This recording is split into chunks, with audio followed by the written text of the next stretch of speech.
Hello guys, and welcome to my 1000 subscriber special. And I would like to first of all thank you guys for the interest in what I'm doing or this deck.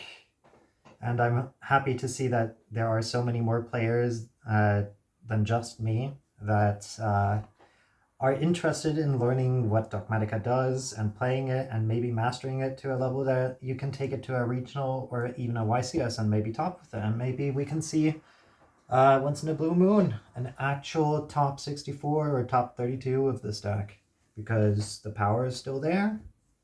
We just have to wait for the perfect format. So anyways, you guys might have seen the poll that I have posted on YouTube. And the poll was mainly about which my next video should be. And from what I've seen, the main interest should have been is into the rulings that you have to know when you want to play Dogmatika. And to be honest, after thinking about it for a while, there aren't too many rulings you have to know, but there are a lot of neat little interactions that are more or less important that you have to know. But and I will cover them in this video too, because I don't want a 10-minute video for my subscriber special. I want something that you can watch and digest and maybe profit off of it. This is a little bit unscripted, as per usual, so I might be stuttering a little bit, and I'm not going to cut anything out of the video. So let's get right into it. And the first thing is a ruling that does not really directly involve the Dogmatika cards, but it involves extra deck cards in specific, which is that if extra deck cards are sent to the graveyard, they cannot be, at least if they're not sent from the field to the graveyard, if they have been correctly summoned.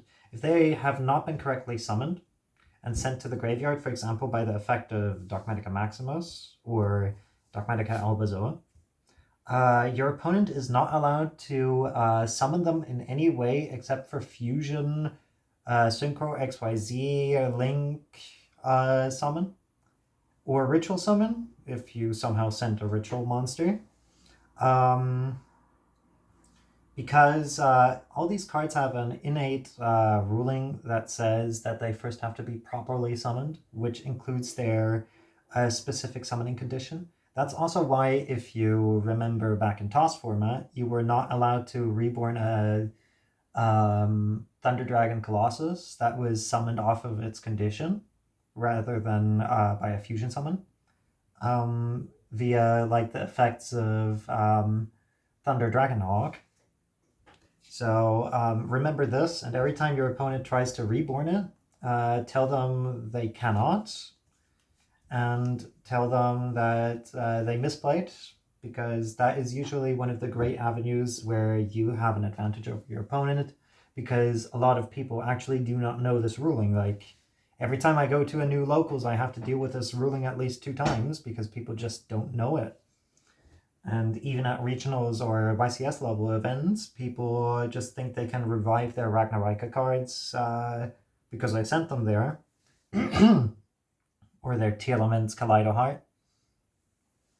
So anyways, the next thing is actually revolving around specific wording of conditions. So I have here 2 groups of cards that might or might not appear in your Dogmatika deck. And all of these cards have one thing in common, and that is they have specific extra deck restrictions that they place upon you as soon as you activate them. But they have different wording. The wording here on Dogmatika Maximus, Dogmatika Caresia, and Nadir Servant is in the same effect. The restriction happens in the same effect as the actual effect, the actual payoff. For example, Maximus sending 2 cards from each extra deck, or Ecclesia searching, or Nadir's Servant searching. All of these are in the same text, while with Branded Fusion, Dogmatic Calamity, and Dogmatic Punishment, they are in a separate instance of text. This is very important when you look at cards like specifically Ash Blossom and Valor. because if you Ash Blossom Branded Fusion, you're not allowed to go into Synchro or Link plays or XYZ plays anymore, because the card's second condition, after this card resolves, you cannot summon from the extra deck except fusion monsters, still applies because it is not the same effect as the activation effect, which fusion summons a monster. And the same goes for Dogmatica Punishment and Dogmatica Calamity, though these are way rarer to appear.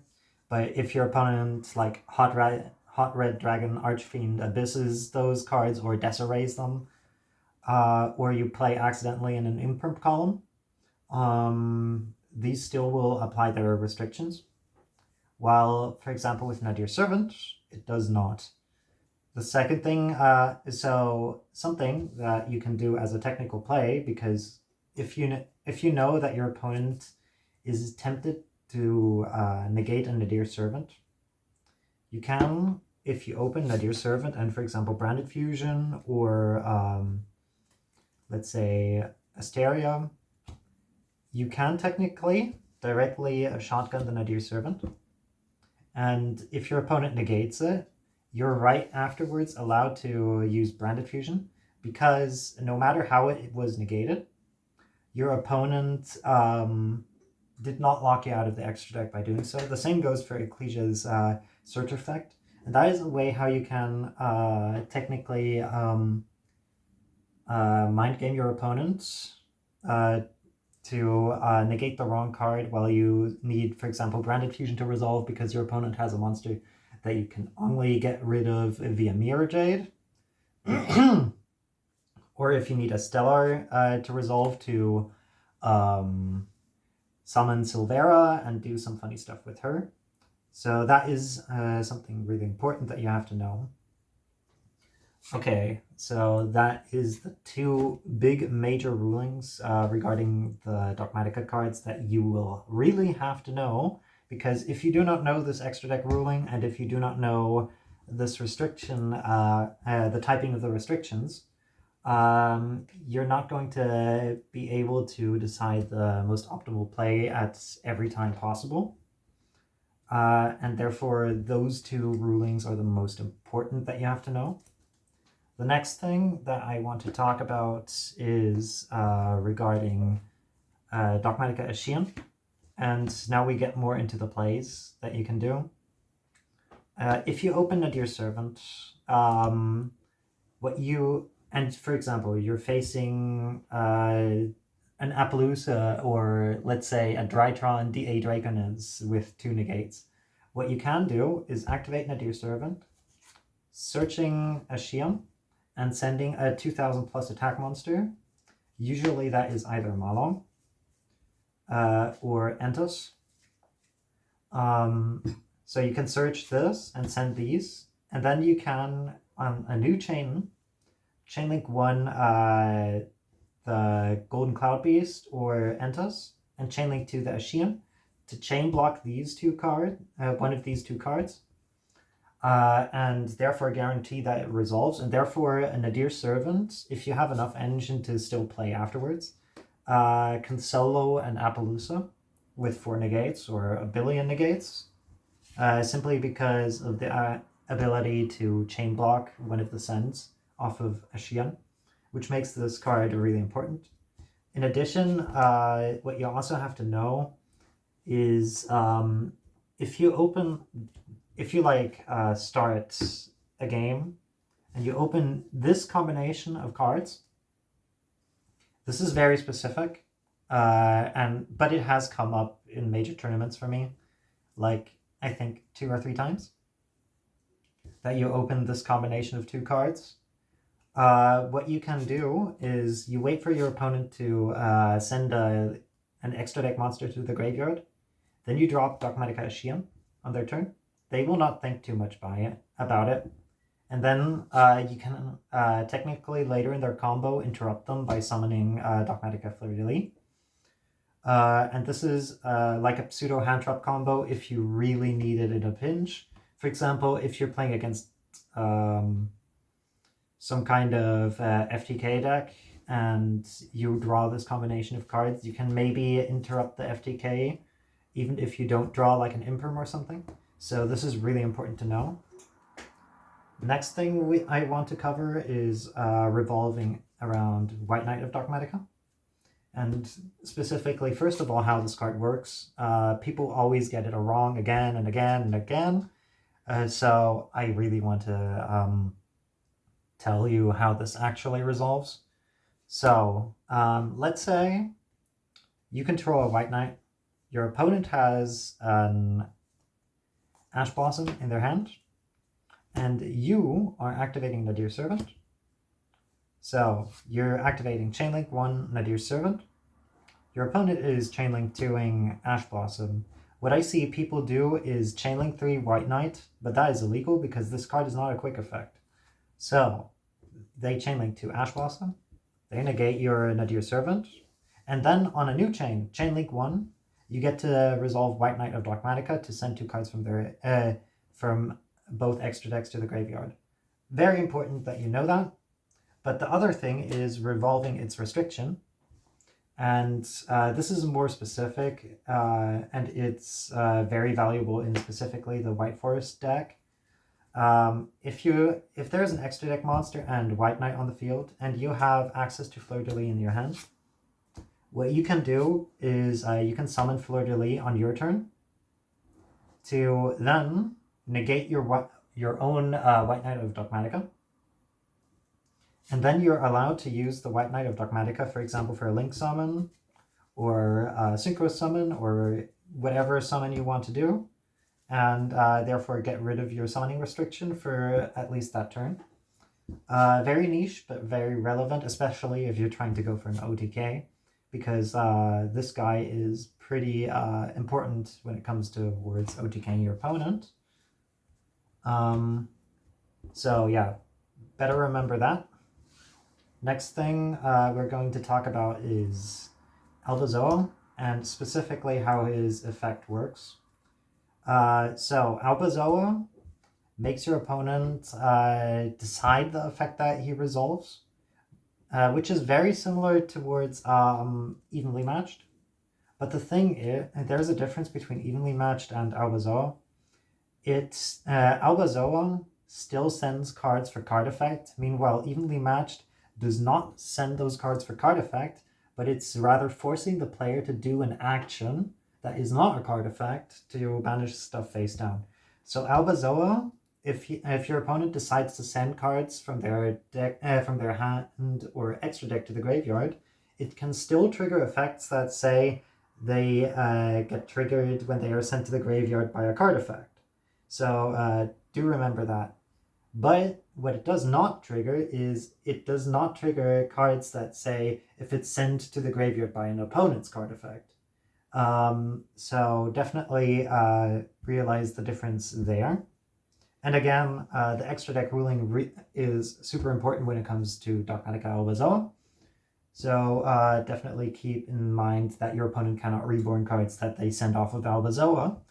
And also that people don't know that ruling is one of the biggest win conditions that you actually have in this deck towards worse players, and it will allow you to beat like meta decks pretty easily if they just don't know this ruling, because they will send the wrong cards. Like almost guaranteed they will send the wrong cards. And yeah, and therefore you can technically win the game just because they did that. Okay, so this is all regarding Alboa. The next thing I would like to talk about is specifically a very, very situational brickhand. So Toy Box Forbidden Droplet, or Toy Box Nadir. You might have already seen the Toy Box Nadir interaction, but let's say Toy Box Droplet. If you absolutely bricked, but you still have Toy Box, there is still hope that you can survive the game, so don't directly scoop the game up. What you do is activate Toy Box, and you set Toy Soldier off of Toy Box, and then you can set Droplet for your turn and pass if you don't open anything or your opponent hand traps you or whatever, and you don't draw any Whitewoods cards. So this is in this case pretty relevant because on your opponent's turn, you are allowed to use Forbidden Droplet to send the Toy Soldier. Important that you try to not send the Toy Box. You can send the Toy Soldier to the graveyard to negate a monster effect of yours, of your opponent. And here a small ruling. The card is treated as a monster because a monster was sent to the graveyard, and not as a spell because this is not a continuous spell in the when it's sent to the graveyard. So your opponent can still respond with spell effects, but cannot respond with monster effects. Just so you know. But anyways, when this resolves, the droplet, you have a trigger effect on a new summon, and you can summon Toy Soldier, and Toy Soldier gets to search you a level 4 light monster because you control the Toy Box. Or if you do not control a Toy Box, you get to search a Toy Box. And your level 4 light monsters are pretty varied. You can search Ecclesia, you can search Caresia, and you can search either of the tuners for White Forest. So definitely keep that in mind. These are pretty relevant search targets, and that is a way how you can slowly fight yourself back into the game if you survive that turn. And it is very important to know how you deal with your worst hands possible, because sometimes you can just cheese a win out of your worst cards just by knowing how to play them out correctly. And I would be lying if I did not already, if I didn't do it more often than I wanted to. So yeah, definitely remember this small interaction. The next interaction is actually regarding the White Forest cards, and it is not in the video that I have posted. So for this, we put down a scenario, okay? What you can do, you currently have a Silvera on field, and your opponent controls a monster in attack or face down defense position, because specifically face down defense position because of Silvera resolving. You are allowed to then go for a Dogmatika Ecclesia. Ecclesia in this case searches us Dogmatika Matrix.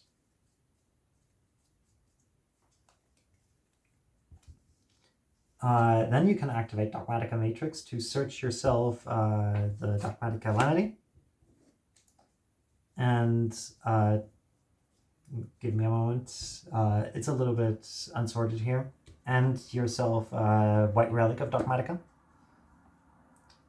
Then you can activate Dogmatika Calamity, special summoning a White Relic of Dogmatika, and very important that you send specifically an Arclight here. So what you now do is chainlink 1 the Arclight to search, and chainlink 2 White Relic of Dogmatika to target Silvera and Ecclesia. Silvera has 500 boost by her own continuous effect, and we'll get back to that effect in a moment. So you choose Silvera and Ecclesia, and you boost Ecclesia by Silvera's attack, so Ecclesia gains 2,400 attack permanently. So she's at 3,900 attack.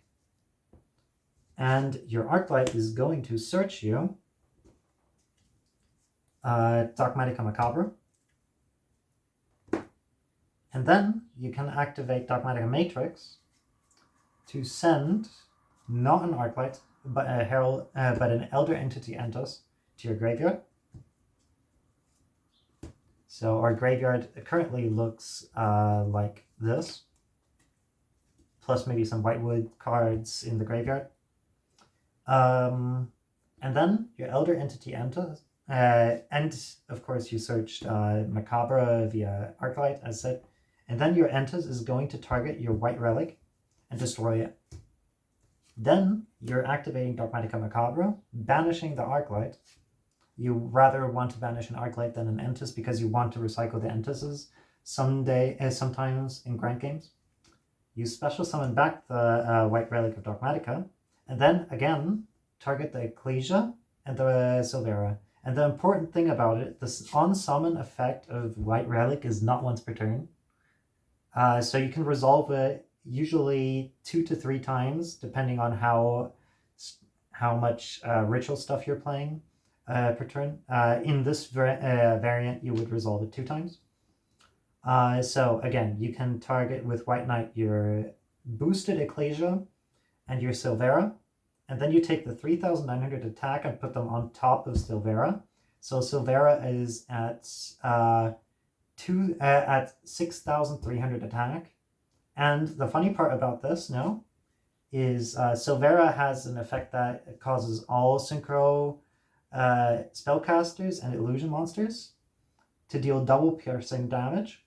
So then, if your opponent has like a set board, for example, they resolved Flamberge and then you summon this, you can ram into one of their set monsters, and if their set monster has less than 2,350 defense, you can swing for game, which is pretty funny. But one thing, when we are speaking about swinging for game, that loves to happen is, for example, you still have one of these 2 cards in your hand, and a board that is relatively often used to OTK people into an open board is this combination of cards. So Alboa, Ecclesia, and Fleur-de-Lis. And you have access to this. What you try to do is not directly go for game, because your opponent could be holding the rock.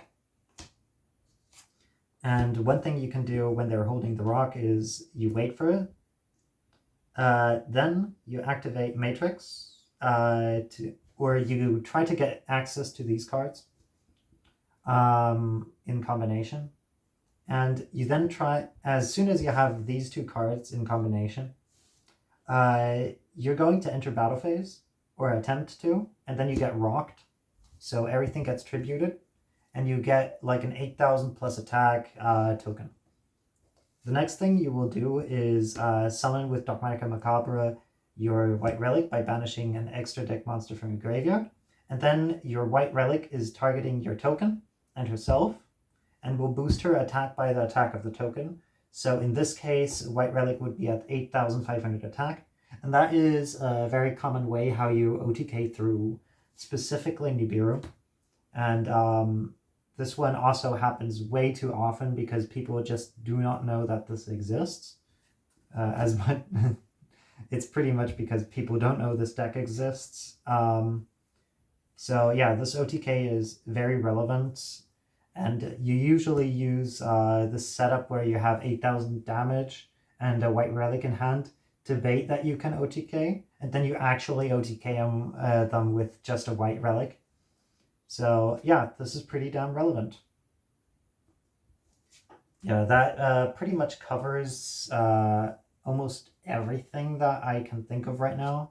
Actually, everything that I can think of right now. Oh yeah, one thing more that I have to cover, and this is regarding the Whitewoods cards. So, in your Whitewoods combo, if you summon Artsiella, so we do the Stellar combo, you summon Artsiella, you can technically search directly for your Dogmatika Maximus, and then continue your combo to summon Diabels, and then you send your Artsiella. And then you're technically able to use the Maximus to banish the Artsiella. And you don't have to worry about it, even if this is a one-of in your extra deck, technically. Because if your opponent does anything, you're allowed to resummon the card using Diabels. Because Diabel can summon from graveyard or from banishment. So this is pretty relevant also for like a variant that locks you out of the extra deck on your turn, because this allows you to resolve Artsiella or Silvera, even though you're extra deck locked, depending on how your graveyard is set up. Of course, again, the ruling applies that these cards have to be correctly summoned before you can summon them off of Diabel's effect to summon from graveyard or banishment. Unless they're in the extra deck, then you can summon them without that restriction. But then again, you cannot reborn them.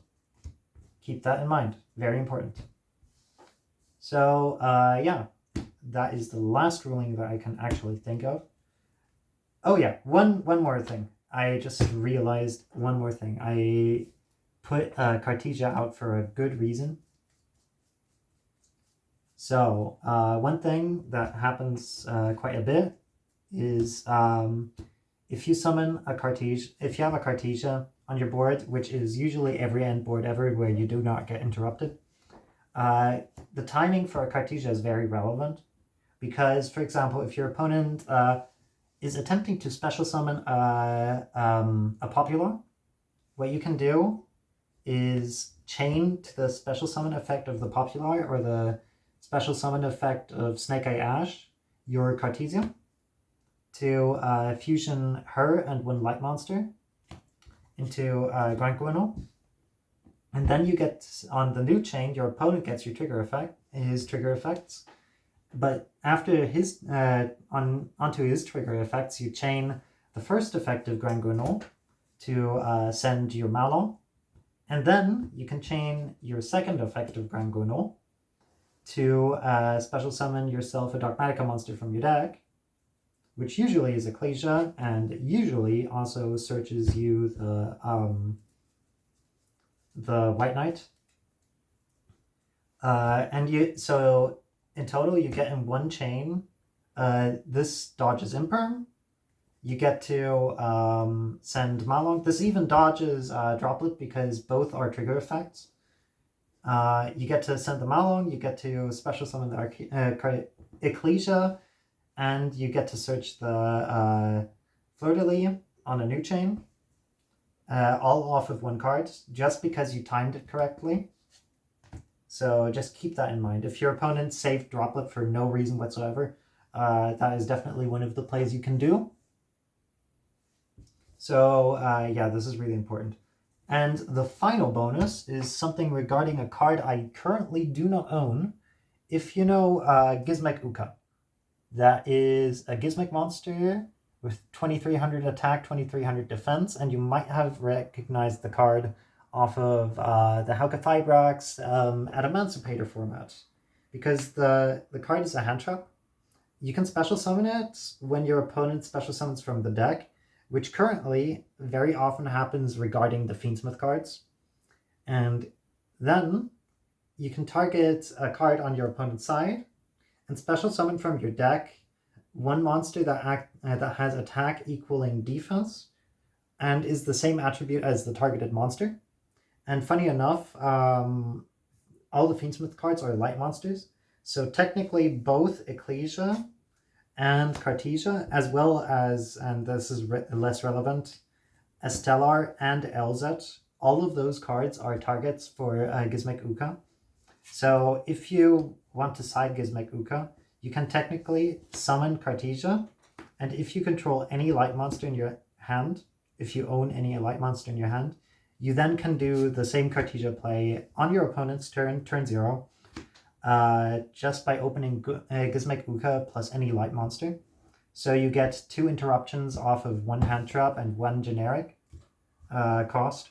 So if you want to really side that, definitely go for it. It is super strong, and I should have included it in my side deck, but I did not know about it until recently. I will shout out Sean Killian and his Bestial deck for having a very similar idea, but they are summoning, in his case, Incredible Ecclesia to go into Fallen of Albaz, and then using Fallen of Albaz to fusion one monster your opponent controls away into Albion, and then from Albion into your Mirror Jade, and also getting 2 interruptions. But this is only viable for the branded version of the deck, and it would require you to play Incredible Ecclesia. While this version of the deck, the only restriction would be resolving Caresia by having a light monster in your hand, which shouldn't be too hard because everything in this deck is light. Anyways, thank you again for 1,000 subscribers. I hope you guys enjoyed this video, and keep me updated on ideas that you want to see. If the Mimighoul cards get like a Link 1, I will definitely try to build a Mimighoul variant of this deck, and I would, of course, showcase it. But anyways, that will take until Rage of the Abyss. And anyways, thank you again, and goodbye. See ya.